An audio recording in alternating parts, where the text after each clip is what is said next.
Graça e paz, amados! Retornamos para a continuidade ao nosso vídeo, né? Vamos lá então? Vamos! Mesmo dentro de outros pontos de vista, né? Não só do ponto de vista cristão, mas de outras linhas de pensamento, a família ali é um conjunto, né? de pessoas que precisa se arranjar, que precisa se organizar, que precisa ter uma interação saudável onde todo mundo cresce, todo mundo participa, né? Todo mundo tem que ter função. Esses dias eu estava fazendo uma capacitação sobre a questão de dependência química na adolescência e tudo mais, e aí um palestrante, ele trouxe, né, que na pesquisa com adolescentes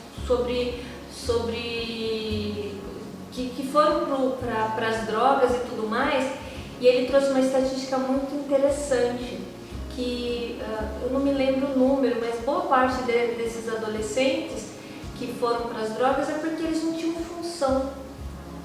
Sabe o que é não ter função? Ele não fazia nada dentro de casa. Ele não tinha função, não tinha responsabilidade, então ele não tinha função, ele vivia num lugar e ele não sabia. Se ele arrumasse a cama bem, se não arrumasse amém, se ele fizesse a lição, ele não tinha função. E aí, de repente, nesse meio, ele passou a ter uma função. Ele passou a pertencer, ele passou a ter, ele ter um objetivo, então ele passou a ter uma função. E ali ele encontrou uma função, né? Então, às vezes eu falo assim, o que eu fiz? Às vezes não é o que eu fiz, eu não fiz, né? Então tem, até eu falo assim, quando você vai estudar psicologia, né? Acho que a primeira coisa que eu me lembro assim, na psicologia foi assim, gente, eu nunca vou ter filho. Porque, meu Deus, quando você vê o seu papel ali, o que você pode fazer, a responsabilidade que né?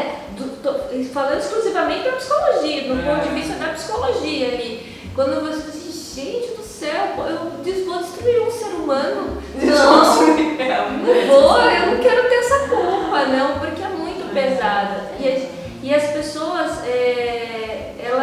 quando elas formam uma família, elas precisam entender o papel, as responsabilidades, né? E aí, quando eu pergunto para os pais, para os casais, os seus filhos e tal, a gente estava junto, né? E, sabe, o conceito do que a família, do papel, da responsabilidade é muito vazio, sabe? Só que se acomoda isso, aí só começa a ter uma ação a partir do momento que alguma coisa não começa a dar certo. Sim, que tem algum problema, né? Que aquele adolescente talvez comece a ter um posicionamento, né? Ou talvez depressão, como você disse, mutilação, né? Alguma coisa aí que você começa a investigar. O que aconteceu, né? Eu não sei, não sei como são as consultas, mas talvez eu não sei, doutora, como ele chegou até aqui, né? Porque eu sou uma ótima mãe. Isso é complicado, a pessoa também talvez não tenha essa visão, né? Do que ela está fazendo mesmo, né? Porque ela acha que está suprindo com coisas, não com amor, não com atenção, né? Porque talvez o amor dela ela expressa através de coisas. Porque assim, é muito interessante isso que você falou, né? Às vezes eu falo assim, poxa, eu apanhava, eu passava fome, eu não tinha não sei o que, meu pai fazia isso, minha mãe fazia aquilo, Aí o que ele fez? Ele foi oferecer para o filho todo o oposto que ele recebeu. Só que, gente, tudo tem medida. Sim. Tudo tem medida. Não é porque eu não bato, porque não preciso bater, mas olha, filho, isso pode, isso não pode, assim não, né? E explicando, passando valores e tudo mais. Então eles querem, os pais muitas vezes, o discurso deles de criação é oferecer para o filho aquilo que ele não teve. Sim. Né? Não estou falando que precisa bater, não estou dizendo isso. Mas, mas às vezes ele pega a vivência e oferece tanto oposto que ele oferece o inadequado. Exatamente. Ele foi talvez tão severamente punido pelas consequências que hoje ele não aplica a consequência para o filho. Ele se torna severamente negligenciador. Negligenciador, é verdade. Isso é um padrão também que... Eu acho que isso está acontecendo na nossa geração, porque a gente vê todas as crianças tendo tudo. Né? E essa falta de atenção, de carinho, talvez de amor, né? E isso aqui e tem uma outra questão que eu vejo assim, que eu ouço bastante, e a gente fala assim, poxa, na minha época tudo era mais difícil. Eu lembro que para passar na vestibular, até na faculdade mais porqueira, você tinha que estudar. Sim. E você não tinha bolsa, não tinha. Não. Realmente, na minha geração, na geração de vocês, muita coisa era muito mais difícil. Só que, gente, só que na nossa época, por exemplo, tinha 2 faculdades para escolher, tinha 2 opções para caminho. Nessa época tem 1 milhão. Verdade, 1000 opções. E aí esse adolescente, ele não tem maturidade para administrar todas as informações. Nós não tínhamos informações sobre sexo, sobre drogas, sobre um monte de coisa que era um assunto quietinho, velado, tabu e tal, uma coisa ali a gente não tinha acesso. Hoje eles têm demais, só que eles não têm maturidade para absorver essa informação. E aí o que acontece? Como eles não têm maturidade e ninguém está olhando o que eles estão fazendo, eles estão absorvendo aquilo que eles acham que é certo. Porque hoje quando eu sento com um adolescente sobre, por exemplo, uma coisa que está muito natural é nude. Meninas, meninos mandando fotos nuas por aí. Né? Aí eu recebo os pais, eles estão desesperados e conversa com a adolescente, ela não entende. Ela é normal. Pra ela é normal. Por que daquilo? Por que sabe, aquele escândalo, aquela coisa, então ela não absorve isso. Ela, não estou falando que ela está errada, que ela está certa, eu estou dizendo que às vezes esses adolescentes eles não têm bagagem, e os pais cobram do adolescente algo que eles não foi ofereceram. transferido para eles, né? Os princípios ali do familiar foi transferido para esse adolescente, e depois lá na frente eles não têm limites, porque eles não sabem o que pode e o que não pode fazer, né? Então eles acabam fazendo o que a sociedade está fazendo, está oferecendo, acabam aceitando o que eles estão, né, ofertando. É difícil, né? É uma situação assim. E volta na parte agora que você falou, porque pensando, eles estão absorvendo, é como um espelho mesmo, então eles vão pegar tudo que está fora no mundo e não a base familiar dos pais como espelho para os filhos, né? Eles vão refletir o que está fora, não o que está dentro de casa. Porque né? o que está fora está trazendo para ele, está mostrando para ele e ele está tendo aquilo. Os pais não, porque os pais estão lá trancados. Na verdade, é a certeza que se nós não estamos educando os nossos filhos, o mundo está educando. Alguém está educando. Alguém está. Né? E a consequência dessa educação virá. Sim. E já, cedo ou né? tarde, né? Já Infelizmente já está, né? Já está acontecendo. E aí a gente falou assim, pois Ana, mas o que isso tem a ver com a mulher cuidar de si? Né? O que tem a ver? Né? Então assim, quando a mulher ela não se cuida, né? Quando ela não se prioriza, ela não olha para si, ela acaba se tornando vítima daquilo que trazem para ela. E ela absorve absorve tudo e tudo aquilo se torna uma verdade. Né? Então ela vai aceitando as críticas, as culpas, aquilo que a sociedade, as mídias, tudo oferece para ela e ela absorve. Por quê? Porque ela está tão cheia, ela está tão distante de si que ela não consegue ali mensurar o que é certo, o que é errado, o que serve, o que não serve para ela. Né? E quando ela olha para si, se cuida, se identifica, se reconhece, quando essa bagagem vem para ela seleciona. Ela fala, isso aqui não me pertence, isso aqui não é meu, isso aqui não é possível para mim. Ela se respeita, que é uma coisa muito importante para nós mulheres, se respeitar. E como eu me respeito? Quando eu me conheço. Porque se eu me conheço, você chega pra mim e você fala assim, Poliana, você é tal coisa? Se eu me conheço, você pode falar isso 1000 vezes, que pra mim não tem sentido nenhum, eu nem me ofendo e nem perco meu tempo com aquilo que você está trazendo. Ou então me questiono, quem é você? Que valor que você tem? Que autoridade você tem para eu absorver aquilo que você tem para trazer para mim, né? Agora, se eu estou fragilizada, se eu não me conheço, se eu estou cheia de culpa, tudo que trouxer para mim é verdade. Sim. Tudo tem poder e todo mundo tem autoridade sobre mim. Então é importante a gente cuidar da gente, olhar pra gente, se respeitar, os nossos valores, as nossas crenças. E a partir desse momento eu me torno forte, eu me posiciono. E eu me posiciono, eu tenho muito mais para oferecer. Sim.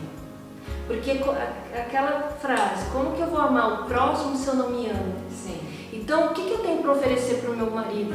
O que eu tenho a oferecer para o meu filho? O que eu tenho a oferecer para a sociedade se eu não estiver abastecida, negligenciando, né?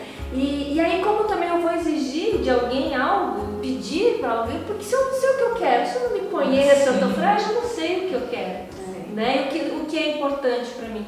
Então é extremamente importante. Como eu vou oferecer saúde mental se eu não tenho saúde mental? Sim. Como eu vou oferecer cuidado se eu não me cuido? Então eu só entrego aquilo que eu tenho.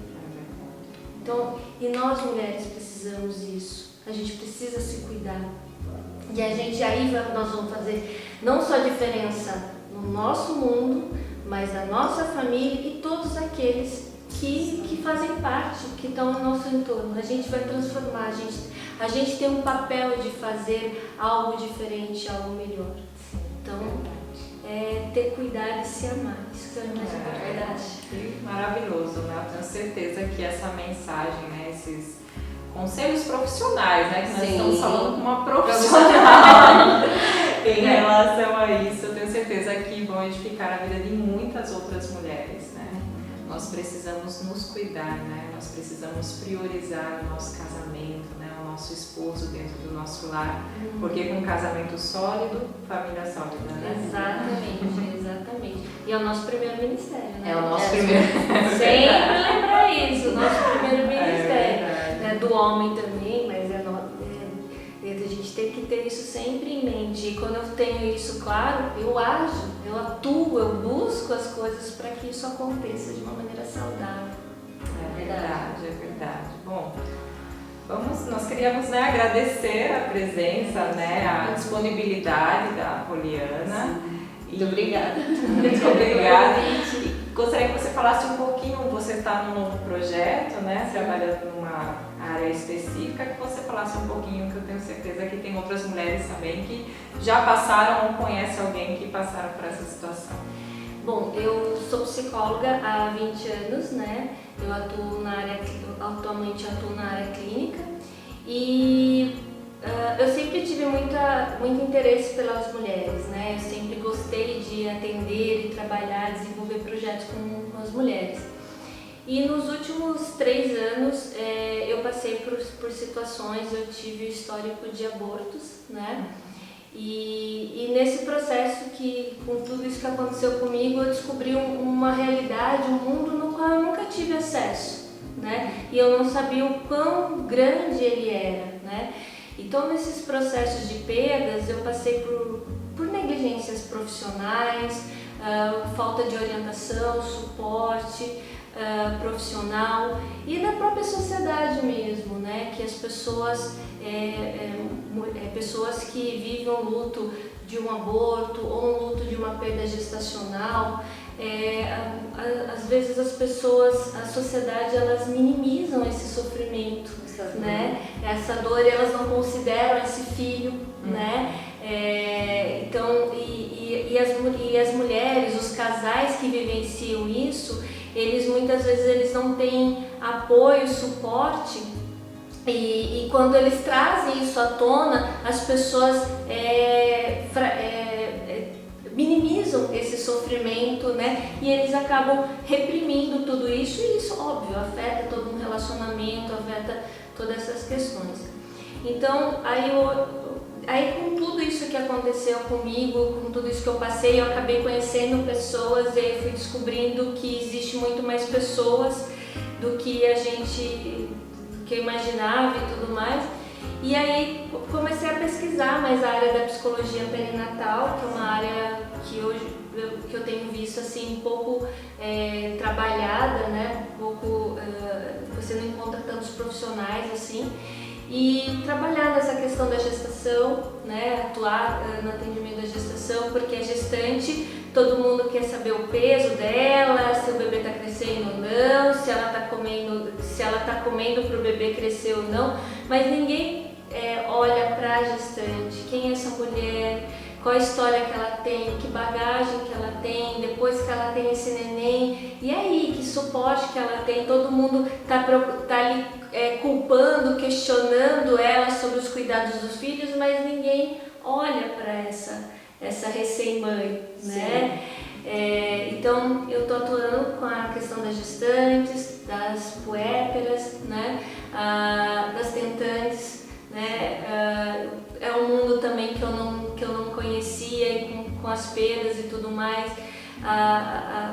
Os tentantes, é um processo muito doloroso, é um processo assim de muita exposição, de muita cobrança, de muita culpa, né? Atuando também na questão da adoção, que foge um pouco da perinatalidade, né? Mas a questão da adoção, eu também sou filha adotiva, então é uma área que eu sempre tive muito carinho também.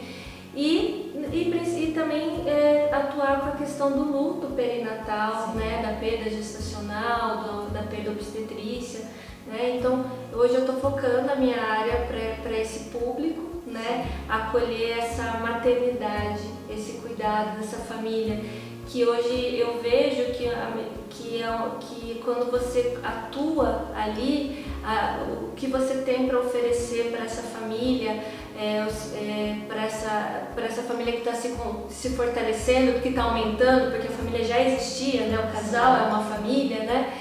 Você é um trabalho que afeta gerações, né? Porque uma vez que essa mãe ela é cuidada desde a gestação, todo esse processo, ela tem muito mais a oferecer em termos de saúde, em termos de cuidado, né? Que a gente acabou de falar do autocuidado, ela consegue fazer uma maternidade muito mais saudável.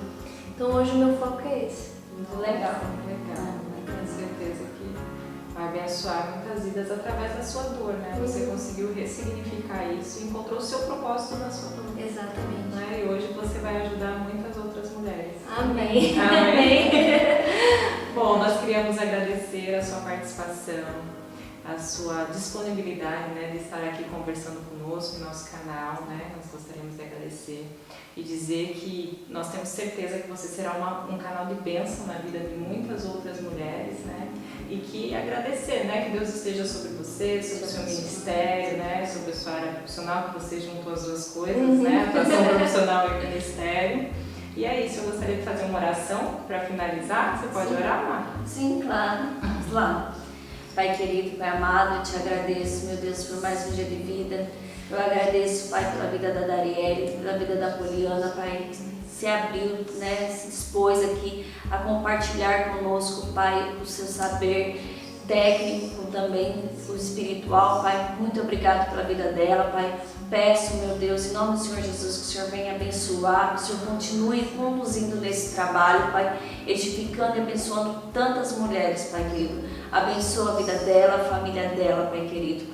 Muito obrigado, meu Deus, que o Senhor possa tocar em cada coração de cada mulher que está assistindo esse vídeo, que esse vídeo alcance também aquelas que necessitam, Pai, que precisam desse fortalecimento, dessa ajuda, Pai querido. Muito obrigado por seu infinito amor e bondade. Por isso eu oro e agradeço. Amém. Amém. Obrigada. Deus abençoe.